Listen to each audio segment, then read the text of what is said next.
Hello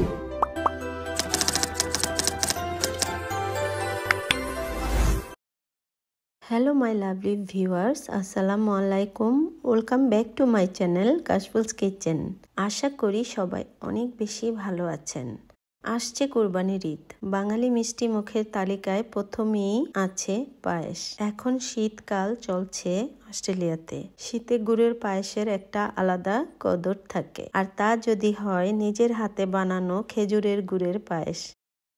বেড়াতে গিয়েছিলাম আমার প্রিয় জন্মভূমি বাংলাদেশে। তখন নিজের হাতে ফ্রেশ রস দিয়ে বানিয়েছিলাম খেজুরের গুড়, আর সেই ভীষণ মজার খেজুরের গুড় বা নলেন গুড় দিয়ে বানাবো আজকের গুড়ের পায়েস। তাই আজকের রেসিপি আমার কাছে অনেক বেশি স্পেশাল।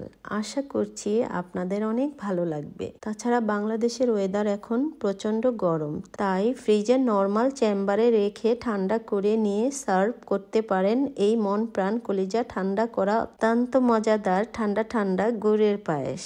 আমি আজ 2 লিটার দুধের পায়েস বানাবো। প্রথমেই প্যানে দিচ্ছি 1 লিটার কুসুম কুসুম গরম পানি আর 1 cup full cream milk powder, মানে 250 গ্রাম পূর্ণ ফ্যাটযুক্ত গুঁড়া দুধ। আপনি চাইলে শুধু গুঁড়া দুধ বা ফুল ক্রিম তরল দুধ দিয়ে তৈরি করে নিতে পারেন আপনার পায়েস। গুঁড়া দুধ দিয়ে পায়েস বানালে পায়েসের স্বাদ অনেক ভালো আসে।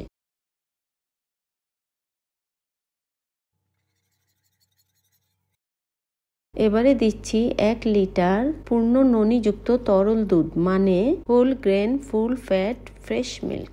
চুলার আঁচ থাকবে মিডিয়াম হাই হিটে। কিছুতেই দুধে পোড়া লাগানো যাবে না, তাহলে পায়েসের আসল স্বাদ নষ্ট হয়ে যাবে।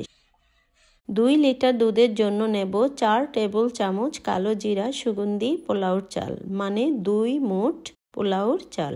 আপনি চাইলে বাসমতি বা গোবিন্দভোগ চাল বা আপনার পছন্দ মতো যে কোনো চাল নিতে পারেন। আমি চালগুলো ধুয়ে নেব না, তাহলে চালে থাকা যে সুগন্ধি অ্যারোমা থাকে ওটা পানির সাথে চলে যাবে। সুতির একটা পরিষ্কার কাপড় দিয়ে ভালো করে চালগুলোকে পরিষ্কার করে নিচ্ছি।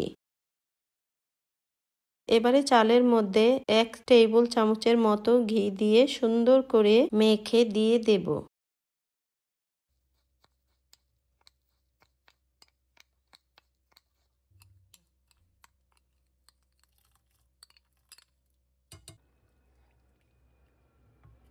আরও দেব 2টা তেজপাতা মাঝখান দিয়ে ছিঁড়ে, আর 2টা এলাচ থেতলিয়ে দিচ্ছি। আপনি চাইলে এগুলো বাদ দিতে পারেন। এবং 1/4 চা চামচ দেব লবণ। সামান্য লবণে যে কোনো মিষ্টির স্বাদ অনেক বেড়ে যায়, চাইলে বাদ দিতে পারেন।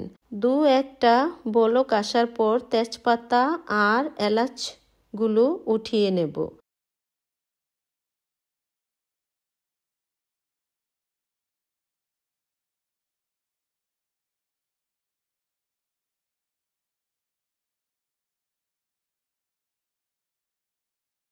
সারাক্ষণ নেড়ে চেড়ে দুধের সর বা মালাইগুলো ভেঙে ভেঙে দিতে হবে, তাহলে পায়েস খাওয়ার সময় সরগুলো মুখে লাগবে এবং এক্সট্রা একটা ক্রিমি ক্রিমি ফ্লেভার লাগবে পায়েসে।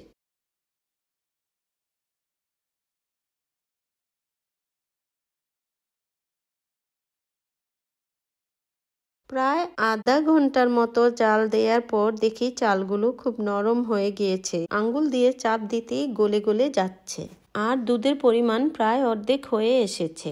এবারে দেব আমার সেই স্পেশাল খেজুরের গুড়। গুড়টা ছেঁচে ছোট ছোট টুকরা করে নেব, তাই চুলার আঁচ একদম লো করে রেখে দিব।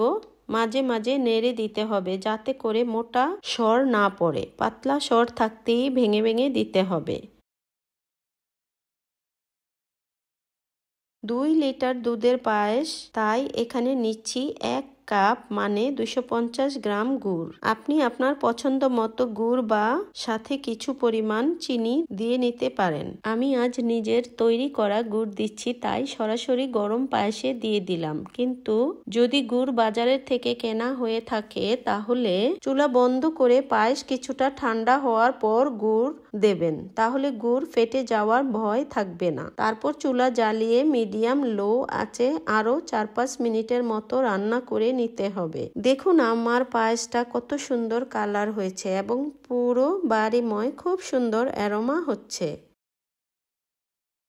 এবারে কিছু বাদাম আর কিশমিশ 1 টেবিল চামচ ঘি দিয়ে ভেজে দিয়ে দেব পায়েসে। আর এটা অপশনাল, আপনি চাইলে বাদ দিতে পারেন।